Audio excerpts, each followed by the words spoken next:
Now, you guys know I love Atlus. I hosted one of their SMT5 shows that they wanted me to do.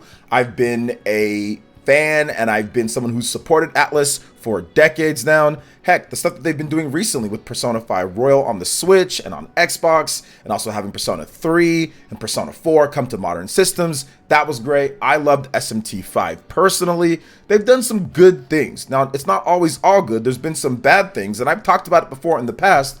But to me, this was probably the biggest mistake, or a really big mistake, that they're making with Persona 3 Reload. But I want to get into everything first, about the details, then we'll talk about the massive miss here. But before we get into that, guys, what's good, everyone? OJ here. Welcome back to another video. Please make sure you hit that like button, subscribe if you're someone new, and click that notification bell to get my videos first. So, Persona 3 Reload, we got an official date for the game, and we got an official price, plus we got a bunch of new screenshots, information, and video footage. So it's just been a slew of stuff, and it's definitely a guillotine when it comes to the early 2024 RPGs, because Persona 3 Reload is right next, as in like 1 day after Grand Blue Fantasy Relink. So that's definitely a lot of RPG very close to each other. And we don't know where Final Fantasy VII Remake Part 2 or Rebirth is falling as well. But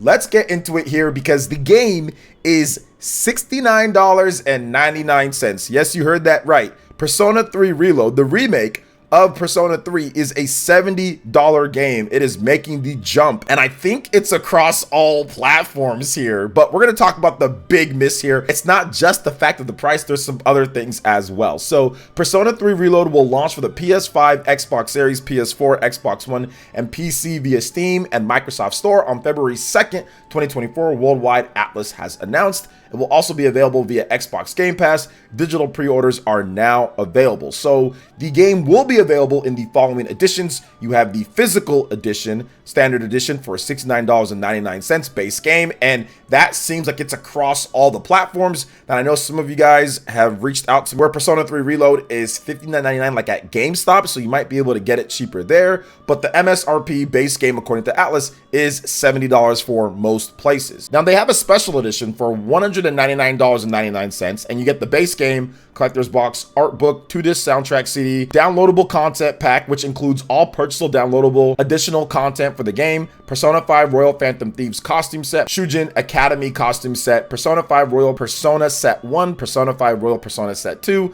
Persona 5 Royal Background Music Set, Persona 4 Golden Yasogami High costume set, Persona 4 Golden Persona Set.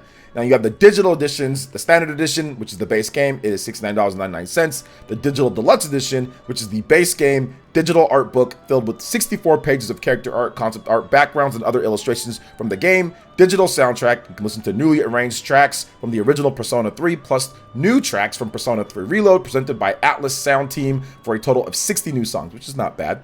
Digital Premium Edition, which is $99.99 and includes the base game, digital art book, digital soundtrack, and downloadable content pack. Now, users who pre-order any version of the game will receive the Persona 4 background music set, which features the following additional tracks: A New World Fool, I'll Face Myself, Battle, that's a good track, The Fog, Reach Out to the Truth, Results, Time to Make History, another good song. Now, they detailed the characters and what you can expect, so you guys can check that out. That'll be on Gematsu for the full list of different things if you want to get all the different screenshots and everything. And I'll have the new videos of the game playing, but this is a massive issue. I think this is a massive problem for this game. Now, I think that in particular, when you put a game at $70, like, you can do that. This game will have the content, it'll have the time. Like, it's not like you're going to be only getting 10 hours of gameplay and you're spending $70 if you want to buy it day one or close to launch. So the game is quality. The game is good. Persona 3 is a really good game, and they're remaking it pretty much from the ground up. You've got new music, you've got new character models, you've got new everything. You got new graphics, new engine. This is definitely a remake from the ground up for Persona 3. It's a high quality game, and you're going to get a lot of hours. So the big miss, or the big mistake, isn't the fact that they're pricing it at $70. It's the fact that it's priced at $70 and you're missing out on a main market with the Nintendo Switch. And I hate to play the whole it's not on Switch card and all that. Obviously, I have not made videos talking about it, but if you're going to charge $70 for a game,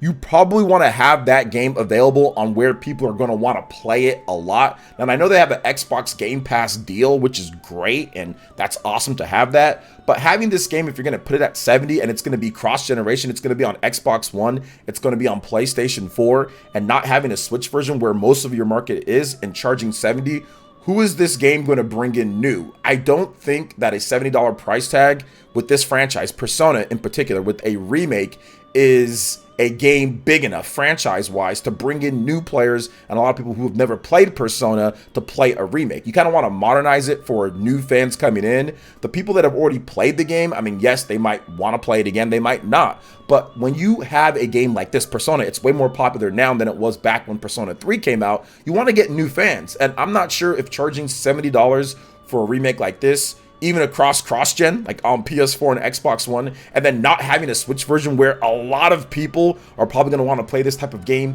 is a good idea. I think this is a huge mistake from ATLUS. I think they should have bent over backwards and tried to get this on Switch, even if there is a Switch 2 version, which I do think that there is a next-gen Switch version of this game, or there will be a Switch port. I think that it's a miss. If you're going to go this route with this price, and what you're doing here, I think that they're making a massive mistake, but the game is still going to be really good. I just don't know if this is how you introduce it to the new audience. Now, just like any game, guys, we've seen it with Persona 5 Royal, we've seen it with countless other games from ATLUS. These games will drop in price. So it's not like it's going to be $70 forever and, oh my gosh, this is just the worst thing in the world.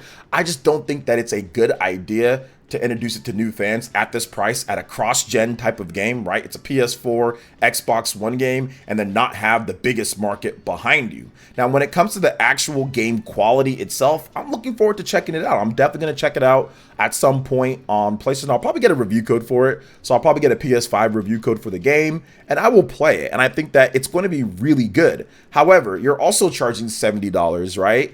And on top of that, there's like a bunch of downloadable content for the game. So it's $70, then you don't get all the different downloadable content, right? You have to buy that, it seems like extra, or you have to buy the premium editions or some of the other things, the deluxe edition. So you have to spend another $10 in order to get some of that extra stuff, on top of the game already being $10 more. On top of that, you don't have a lot of the content from the re-releases of Persona 3, because this is not the first time this game has been re-released or remade to some degree, right? You have the original Persona 3, then you have the Persona 3 FES, right, which had a bunch of other content. Then you had Persona 3 Portable, which also had content. So this is the fourth release of the game if you don't count the re-releases on the modern systems. So you can say maybe this is the fifth time that there's some type of different SKU for this game. Yeah, you have the PS2 game, you have another PS2 games, FES, then you have the PlayStation Portable, then you have the modern systems of it on Switch and everything, and then now you have this. So yes, the fifth time when it comes down to it, and you're not including a lot of the content from the previous ones at that 70 and charging another 10 for some of the extra downloadable stuff. To me, this is a little bit of a miss. I think that ATLUS is reaching here if they want to get new fans. Now, if they want to really take their own fans to task, which I think that that's kind of what's happening. This is really for the core fans that love Persona 3 and want to play it on the new systems with shiny graphics and love the blue and the colors and the vibrancy of Persona 3, because I think every Persona game has its own set-in fan base. Now, there's fans of all the Persona games. I am a fan of all the modern Persona games. I do not like Persona 1 and 2 that much, although I'd be down for a remake of any one of those. But each Persona game kind of has like its own fan base almost within the overall fan base. Me, I'm a Persona 5 person. I like Persona 5 the most, and I also like Persona 4 more. Persona 3 is probably my least favorite out of the three modern Persona games, the mainline Persona games, probably my least favorite. But this remake might change things up, right? Because they've got some really cool stuff that they're doing, but it's missing a lot of things. Obviously, it's a bit pricier here. Like I said, I might get a review code, probably getting one for the game, so I don't have to worry about that myself, but I can understand for other people. But once again, that missing content still isn't going to be there when it comes to like what they did with Persona 3 Portable or what they did with Persona 3 FES. So I do think that there's definitely some issues here. And to circle back to the big miss, you know, with not having the Switch version, like, if you look at the Switch, right, it's 30 million plus in Japan.